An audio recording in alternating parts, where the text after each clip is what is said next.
discussion. Startup Innovators in EnviroTech, moderated by Ms. Marianna Bulbuc, the founder and CEO of Bizzmosis Business Service, and participating TIP 2019 Innovators, starting with Mr. Ahmad Al Sarayreh, Dr. Yasser Grish, Mr. Muhammad Ahmed Yusuf Al Abed. Kindly proceed to the stage. Thank you. Can I be heard? Yes, great. Thank you for the introduction. First of all, it's a great pleasure and honor to have you all here, gentlemen. For everyone in the room to know, these are three innovators that we would learn from today that I admire, and we will address today main subjects on the EnviroTech industry. EnviroTech industry develops three challenges, such as ocean conservation, single-use plastic, and clean energy. The session will discuss innovative solutions that address these challenges, as well as hopefully the gentleman here, Dr. Yasser Grish from prevail Innovation Program, as well as Dr. Ahmad Al Sarayreh from solar and waste-driven chiller technology called Precision Industries, and Muhammad Ahmed Yusuf from Solar Technologies. We look to learn from you, from your experiences, and I would like you to please introduce your platforms and tell us briefly about your experience, your innovation, and your advice to the interested in the room on how to become innovators and how to bring those innovations forward so then them and the environment can benefit from. Please.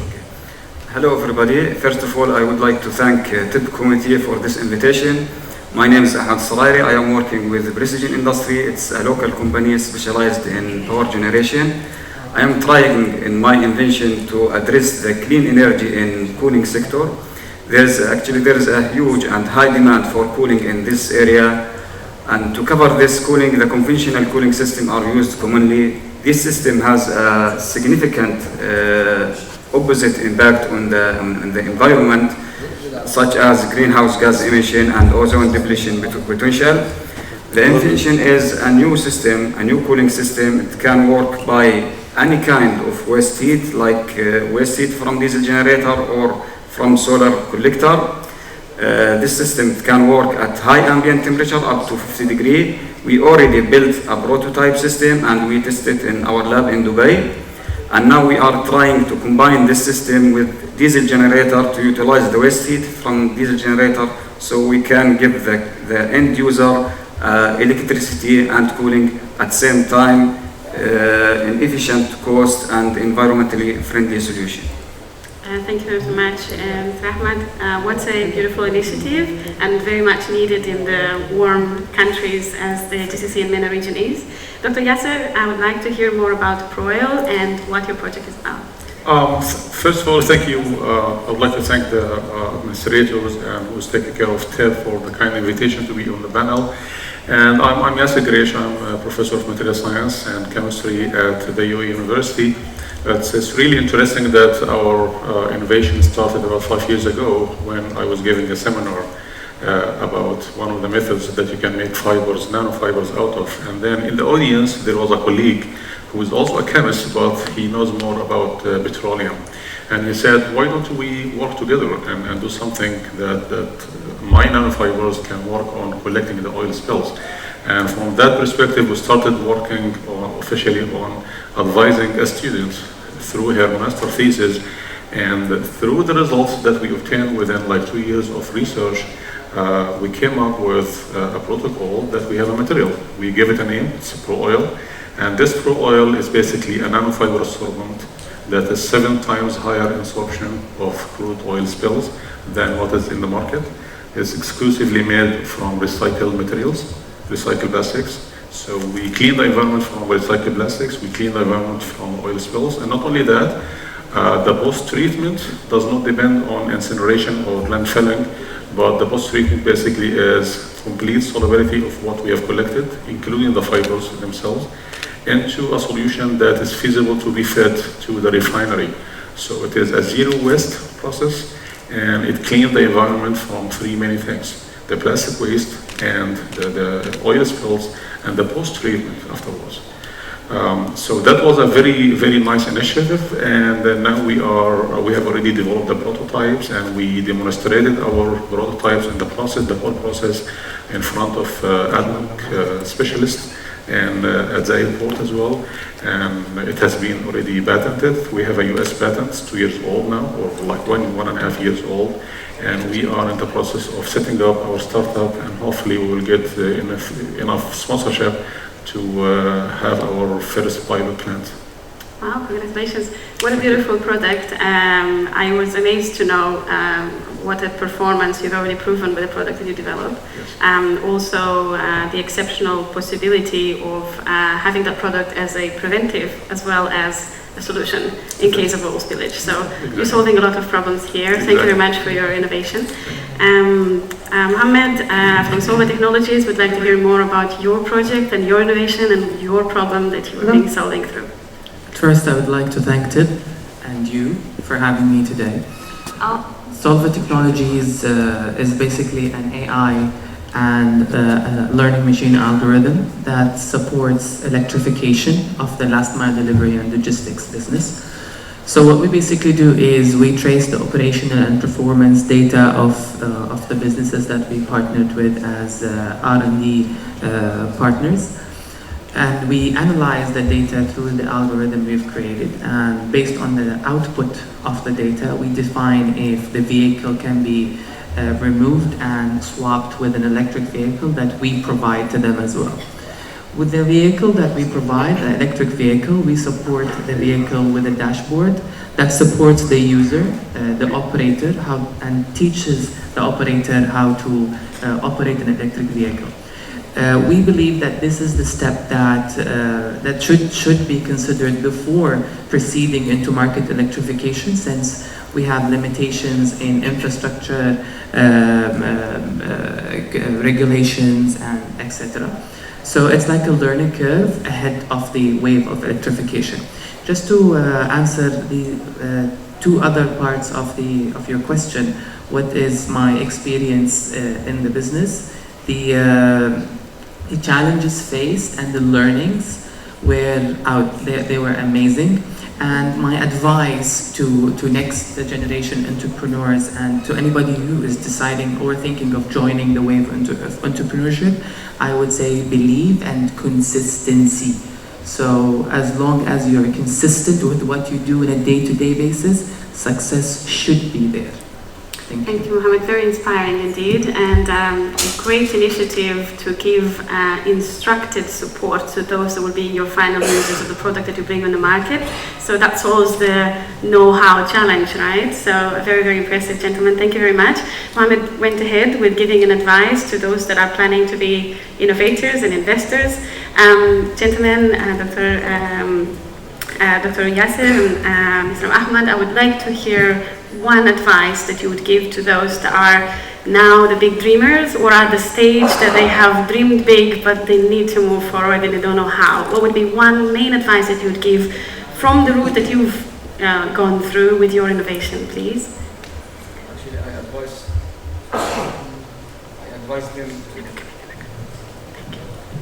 Actually, I advise the inventor to apply for the program that support the invention, like TIP program. They will help them in the patent process. Once they have a patent, then it's easy for them to protect their right and to be confident when they applied for any funded program or for private company. The private company, they will ask them about the details and technical details.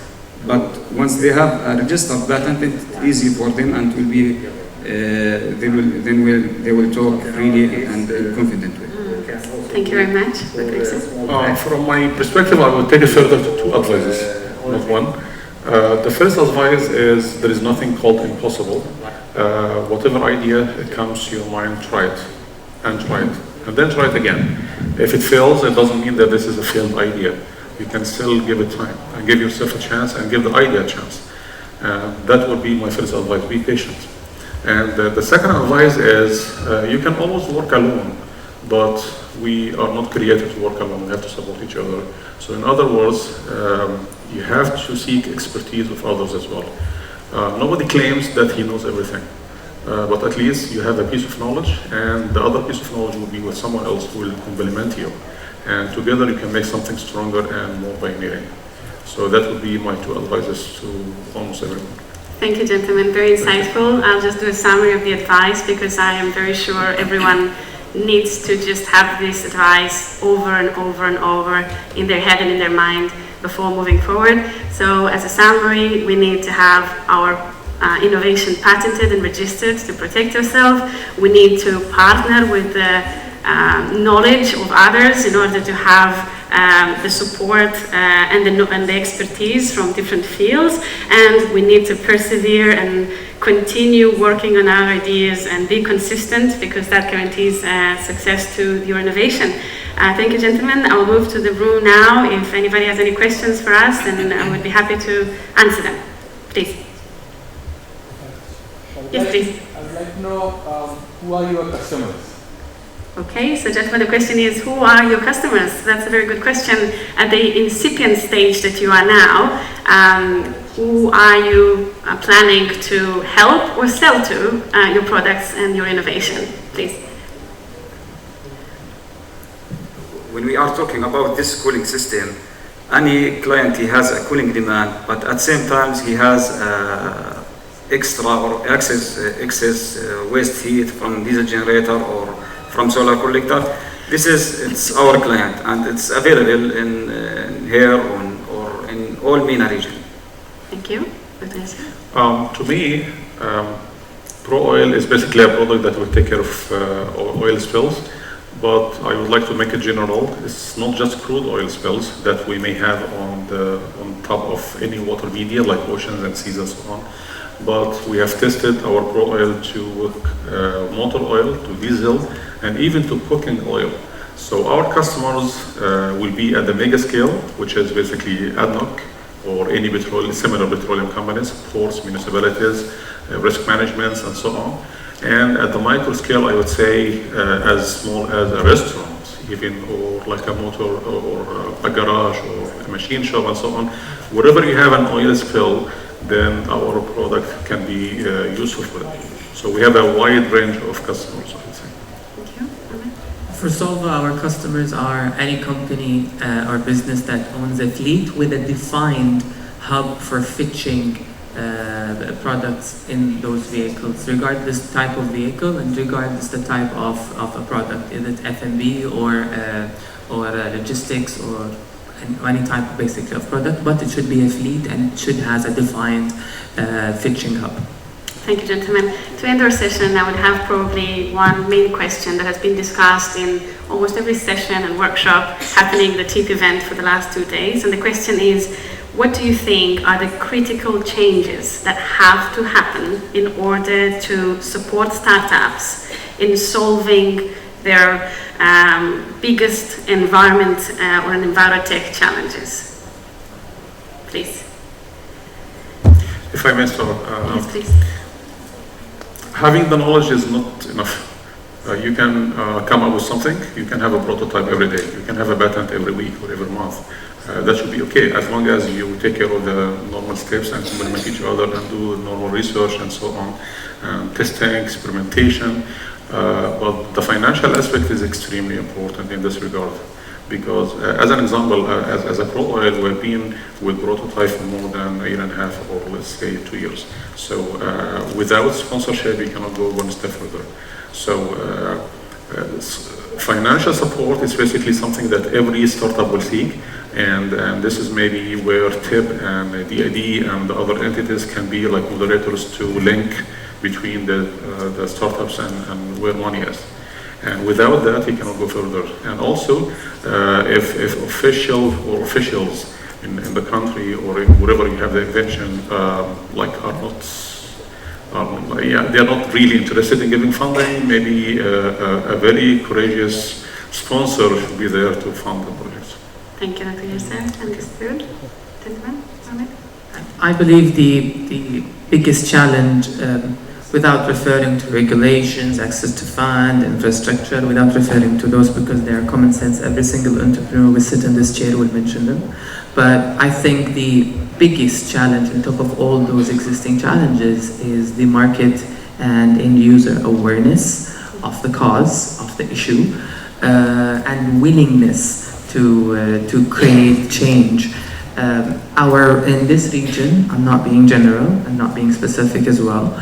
In this region, people think they need a lot of things to do a simple thing. I need to keep the AC on for 24 hours to keep the heat, to the temperature and a certain level.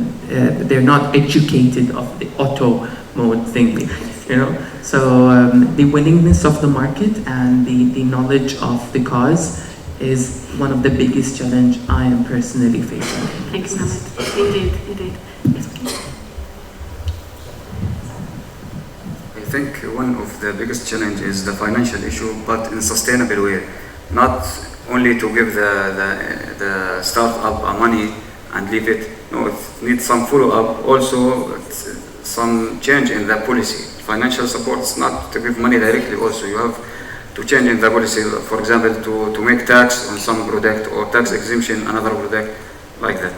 Okay, I understand. Thank you, gentlemen. Just to summarize, the challenges and very good points here would be education of end consumer or the utilizer of the EnviroTech platforms that you create.